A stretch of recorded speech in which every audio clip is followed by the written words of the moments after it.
Regarding how to treat patients with AL amyloidosis, for which we have in fact no FDA-approved drugs whatsoever.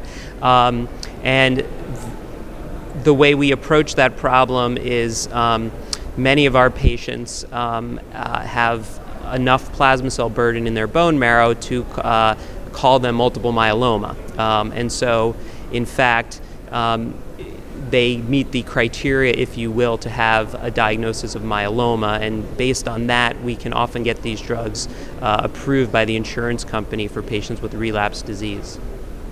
So it's basically a workaround for patients with a rare disease for which there are no standards and no drug approvals for treatment. There's plenty of data showing that chemotherapy has activity in this disease.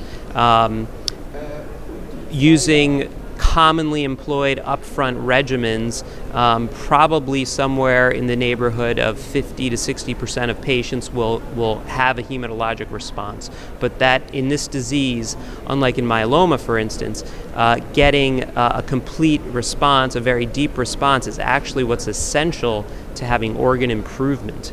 Whereas patients with myeloma, even if they don't sustain deep hematologic remissions, they can still enjoy improved symptoms and improved survival.